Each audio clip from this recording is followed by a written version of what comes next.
প্রথম আকাশ থেকে দ্বিতীয় আকাশ বড়, তারপর তৃতীয় আকাশ আরো বড়, তারপর চতুর্থ আরো বড়, তারপর পঞ্চম আরো বড়, তারপর ষষ্ঠ আরো বড়, তারপর সপ্তম আরো বড়, তারপর সিদরাতুল মুনতাহা, তারপরে লা মাকান, তারপরে লা জামান, তারপরে ৭০,০০০ নূরের পর্দা, তার উপরে আমার আল্লাহর আরশ।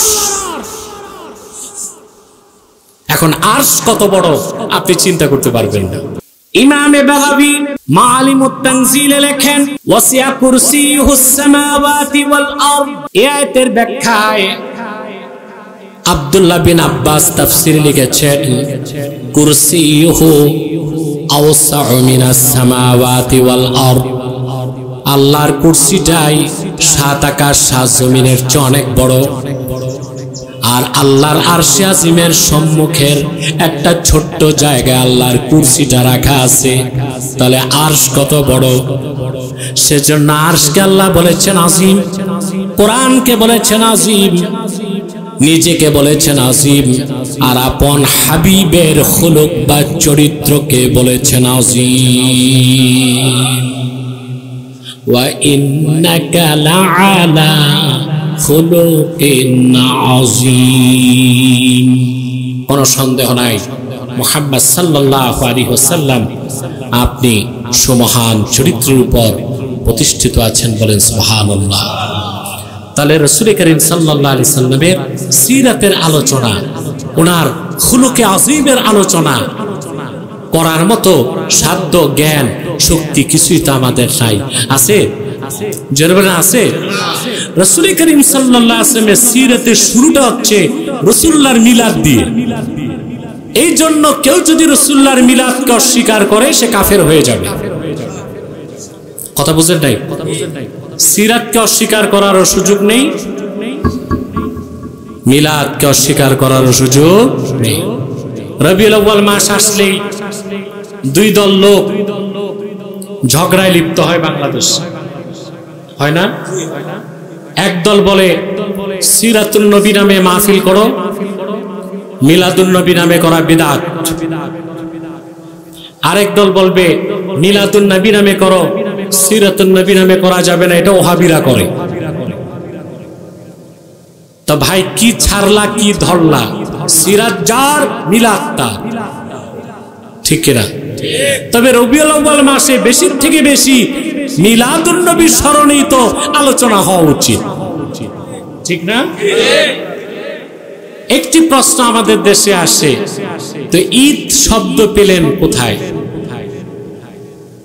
ঈদে মিলাদুন নবী বলেন কেন? বলেন অনেকে বলে ঈদ তো শরীয়তে দুইটাই, একটা ঈদুল ফিতর আর একটা ঈদুল আযহা।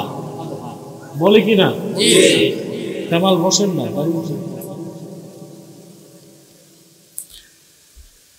আসলে কি শরীয়ত ঈদ দুইটাই না আরো ঈদ আছে? বলেন দেখুন, হযরতে আব্দুল্লাহ বিন আব্বাস রাদিয়াল্লাহু তাআলা আনহু তিনি একদিন কোরআন শরীফ তেলাওয়াত করতেছেন, আর ওনার সামনে কিছু ইহুদি ধর্মের আলেম বসেছিল। আব্দুল্লাহ বিন আব্বাস তেলাওয়াত করতেছেন সূরা মায়দা থেকে। সাইয়েদনা আব্দুল্লাহ বিন আব্বাস পড়তে লাগলেন, আল ইয়াওমা আকমালতু লাকুম দীনাকুম ওয়া আতমামতু আলাইকুম নি'মাতি ওয়া রাদিতু লাকুমুল ইসলাম দীনা। এই আয়াত যখন পড়লেন, এক ইহুদি আলেম দাঁড়িয়ে গেল। তিরমিজিতে লোকটির নাম আসে নাই, আহমদ বিন হাম্বল তার মুসনাদে নাম উল্লেখ করেছেন। তিনি ছিলেন ইহুদি ধর্মের ওই সময়ের সবচেয়ে বড় আলেম কাবুল আহবার।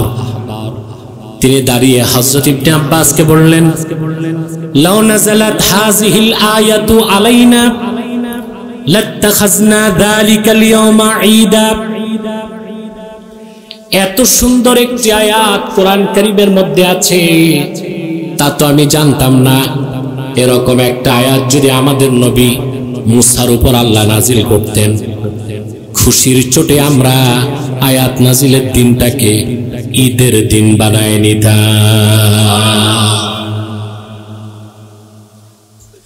আব্দুল্লাহ বিন আব্বাস কি জবাব দিয়েছেন? আমাদের ঈদ তো দুইটা, ঈদ বানাবার সুযোগ নাই, এটাই বলছেন নাকি? আব্দুল্লাহ বিন আব্বাস জবাব দিয়েছেন,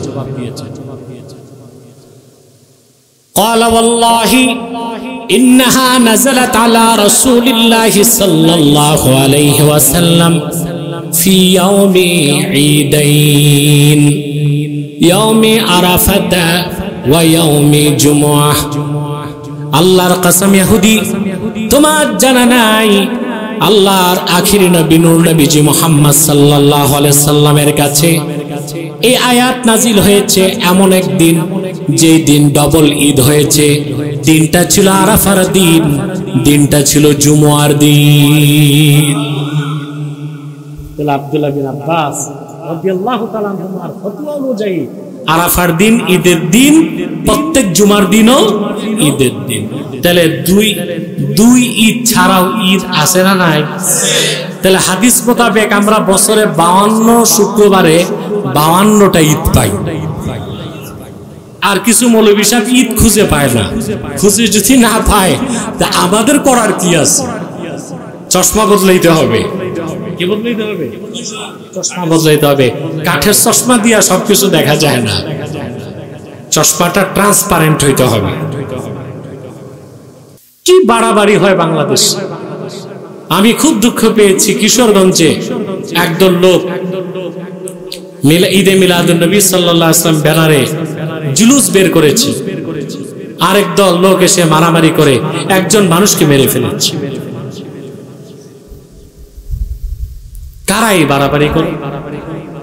আমার দৃষ্টিতে এই সীমাতিরিক্ত বাড়াবাড়ি যারা করলো তারা কোনো মাসলাকের লোক না, তারা বাতিল ফেরকার লোক। জাতির মধ্যে ফাটল সৃষ্টির একটি দুরভিসন্ধি ছাড়া আর কিছুই হতে পারে না। ঠিক কিনা? ইসলাম ও মুসলমানের ক্ষতি করতে চায় কাফের মুশরিক নাস্তিকরা বদ সুরতে, আর ইসলাম ও মুসলমানের ক্ষতি করতে চায় ভণ্ড মুনাফিকরা নেক সুরতে। নেক সুরতের ভ্যাগধারী আছে না? সমাজে এরা ফিতনা সৃষ্টি করে। শিরকের বিরুদ্ধে এদের কোনো বক্তব্য নাই, কুফরের বিরুদ্ধে বক্তব্য নাই, জালেমের বিরুদ্ধে বক্তব্য নাই, তাগুতের বিরুদ্ধে বক্তব্য নাই। বরং আমরা দেখেছি বিগত 15 বছর জালেমের তাবেদারি করেছে, তারা দালালি করেছে, হালুয়া রুটির ভাগ দিয়েছে।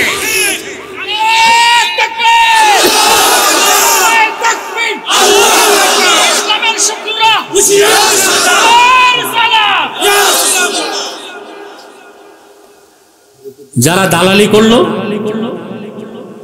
এরা আবার বেদাতের বিরুদ্ধে ফতোয়া দেয়। তাও কি, যেটা বেদাত না ওইটাকে বেদাত বলে, আর যেটা আসল বেদাত ওইটাকে বিদআত।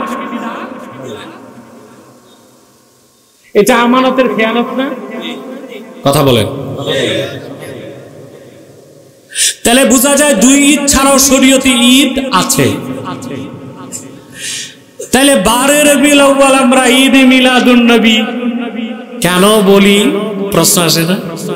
এখন ঈদ শব্দের অর্থ কি তা কি জানি আমরা? ঈদ শব্দটা হচ্ছে ওয়া আসলুহু মিনাল আউদ, আসরুরুল আইদ। যে আনন্দটা বারবার মনে জাগে ওইটাকে বলা হয় ঈদ। কি বলা হয়? ঘটনা, যে ঘটনা ঘটে একবার মনে পড়ে বারে বার, মনে পড়ে যতবার আনন্দ লাগে ততবার, তাকেই বলা হয় ঈদ। সংজ্ঞাটা মনে থাকবে, আসরুরুল আইদ। আসরুরুল আইদ, যে আনন্দটা বারবার মনে জাগে, অর্থাৎ যে ঘটনা ঘটে একবার মনে পড়ে বারে বার, মনে পড়ে যতবার আনন্দ লাগে ততবার। যেমন কোরআন শরীফ আল্লাহ নাজিল করেছেন লাইলাতুল কদরে, ঠিক না? ইন্না আনজালনাহু ফি লাইলাতিল কদর। নিশ্চয়ই কোরআন আমি নাজিল করেছি মুহাম্মদ সাল্লাল্লাহু আলাইহি ওয়াসাল্লামের উপর কদরের রাতে। ঠিক না? এখন প্রতি বছর রমজান মাসে আসলেই আমরা লাইলাতুল কদর খুঁজি, কথা বলে না?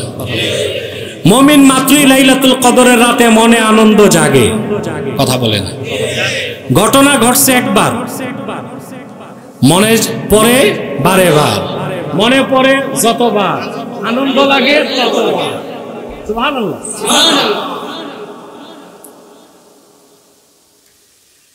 আল্লাহর আখিরি নবী, নবীগণের মাথার তাজ আমার নূর নবীজি মুহাম্মদ সাল্লাল্লাহু আলাইহি ওয়াসাল্লাম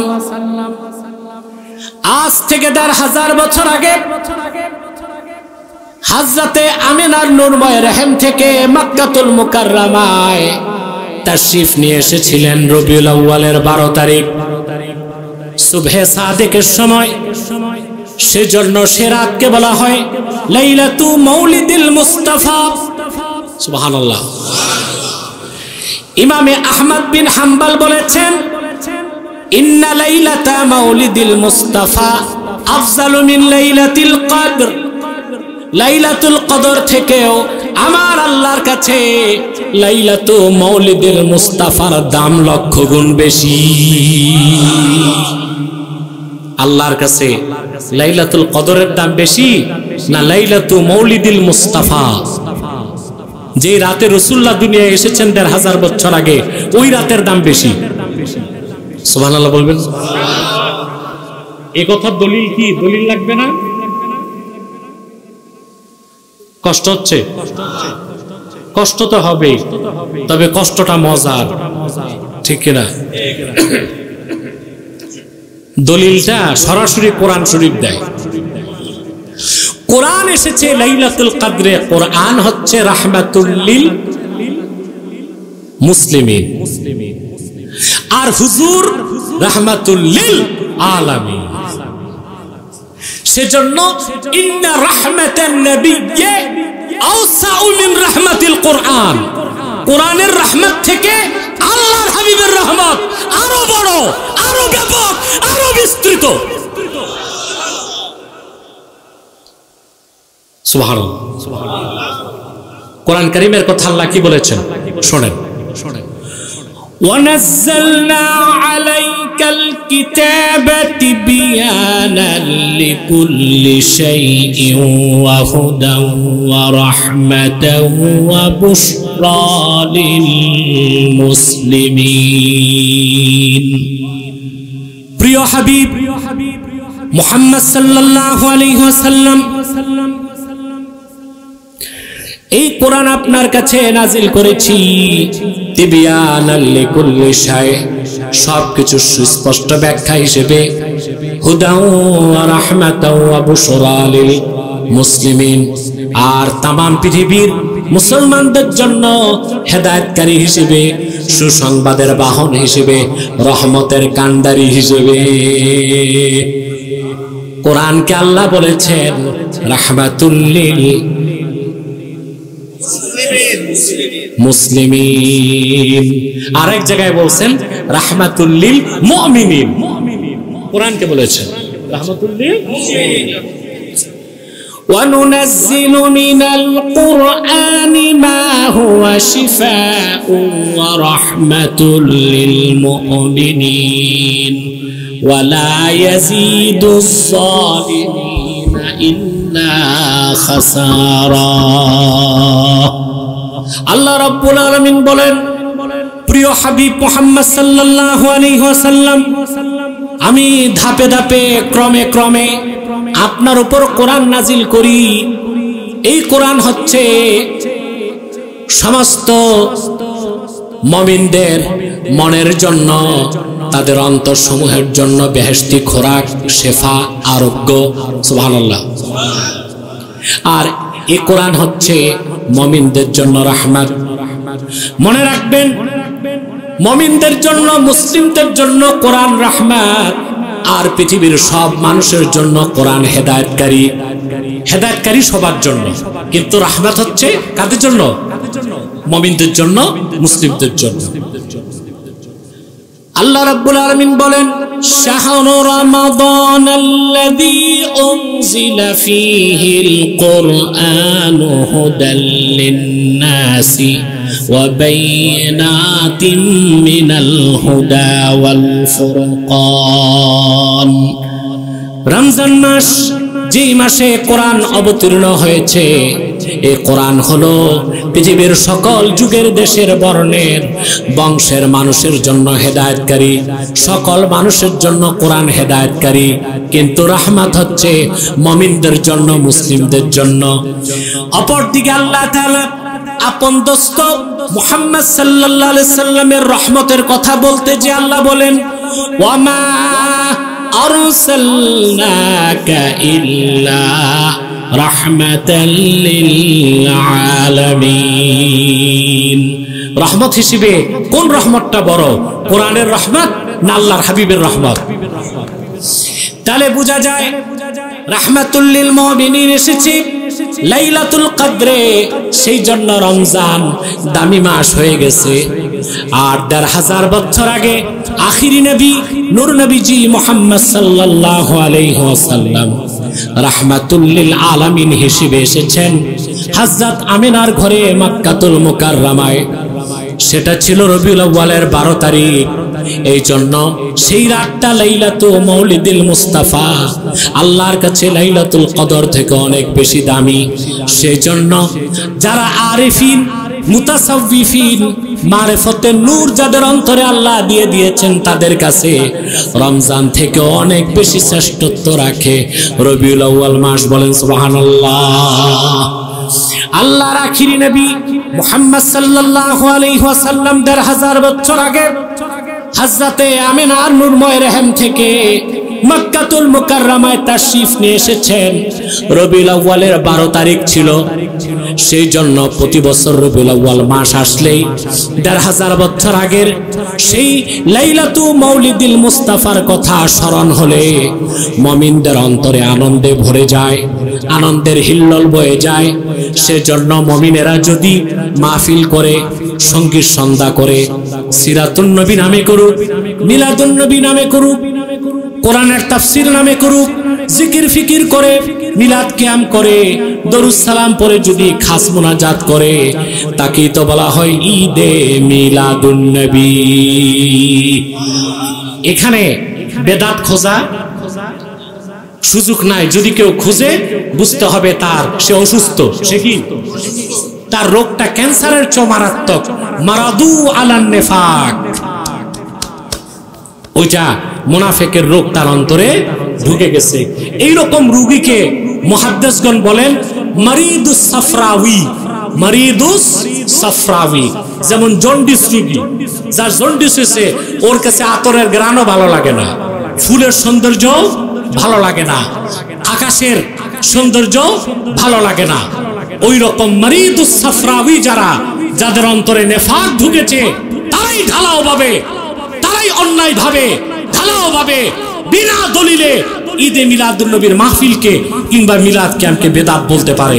কোন হক্কানি যোগ্য মুহাক্কিক আলেম এই কাজ করতে পারেন। কথা মনে থাকবে, বাড়াবাড়ির কোনো সুযোগ নাই। আপনি করেন না, এটা আপনার বিষয়, কিন্তু ফতুয়াবাজি করার কোনো সুযোগ আছে? এসবের মাধ্যমে সুযোগ নেবে কাফেররা, মুশরিকরা, নাস্তিকরা। ঠিক কিনা বলেন?